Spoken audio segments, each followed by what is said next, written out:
everyone, welcome back to our lesson. Today we are going to look at chapter salt.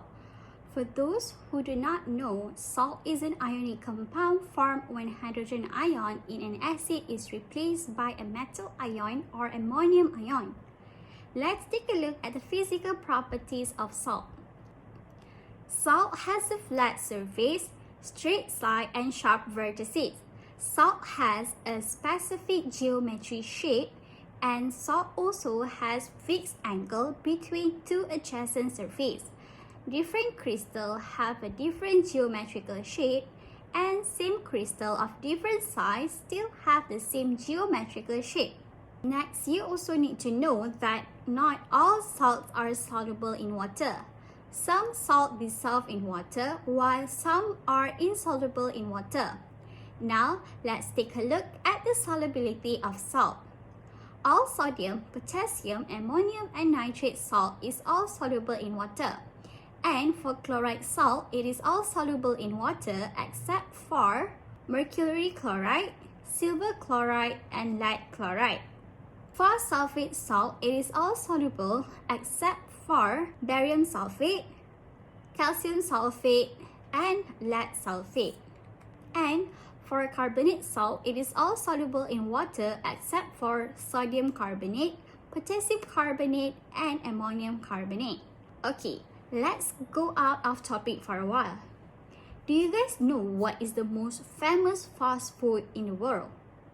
Yes, it is McDonald's. And today I am going to share with you the tips how I remember the solubility of salt by using acronyms using McDonald's menu. For chloride salt that are insoluble in water, we can use acronyms HAP, which stand for hot apple pie.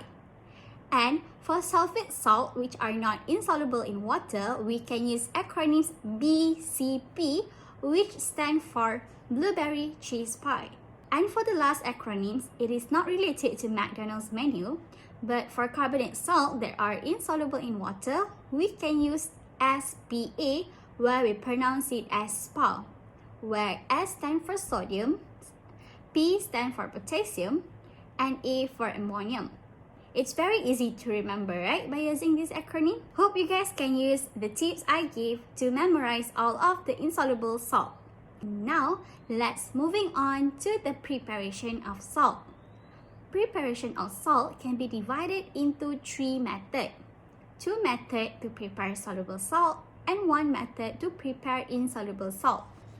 The first method for preparing the soluble salt is by using the titration method based on neutralization reaction between acid and base.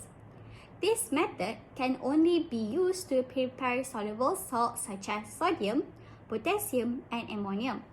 Second method for preparing the soluble salt is by using the acid reaction method, where we already learned in the previous topic, which is acid and base topic. This method is used to prepare all soluble salt except for ammonium, sodium, and potassium salt.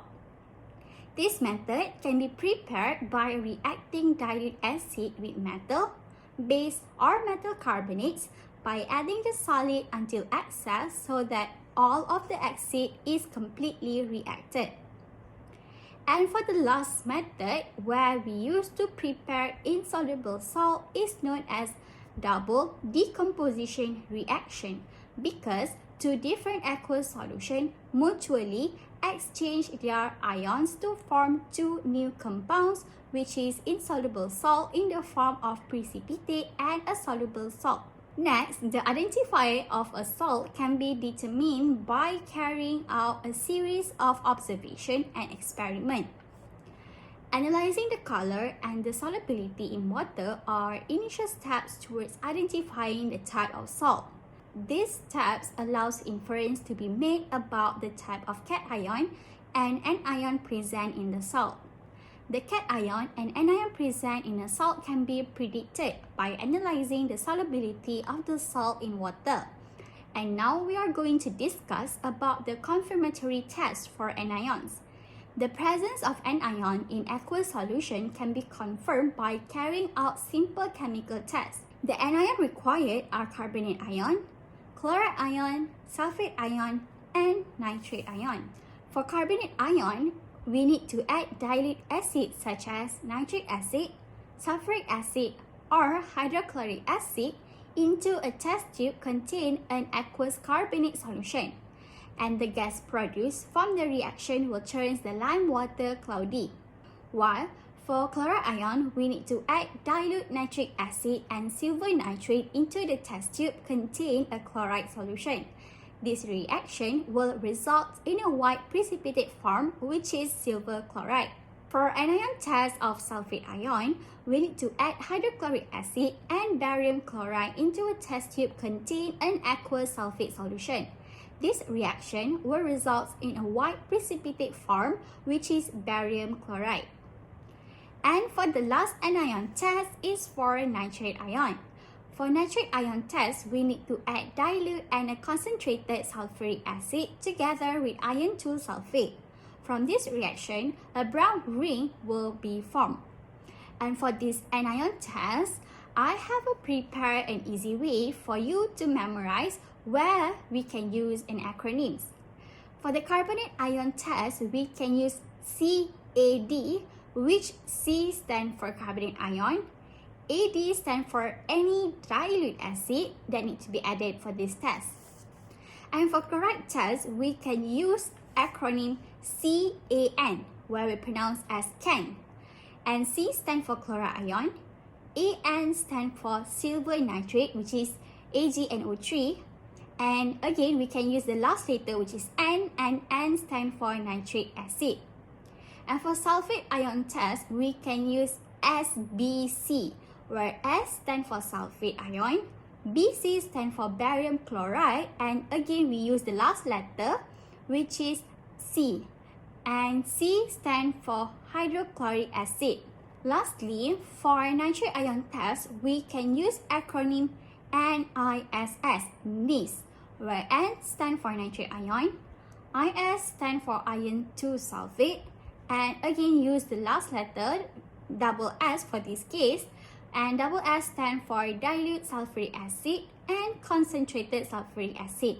I hope it helps you guys to memorize the anion confirmatory test. And now for the last part in this topic, we are going to look at the uses of salt in daily life. Firstly, salt can be used in agriculture purposes. For example, for fertilizer and pesticide. Salt also can be used in medicine purposes. For example, plaster casts for supporting fractured bones are made from hydrated calcium sulfate. And for a very common purpose, salt can be used for food preparation. For example, monosodium glutamate, which is MSG, is used as food enhancer. Lastly, salt can be used in fruit preservation. For example, sodium benzoate as food preservative in tomato and chili sauce. So I guess we have reached our end for this lesson, and I hope that you guys can use the acronyms that I have taught you guys, and I will see you guys in the next lesson. Thank you and bye!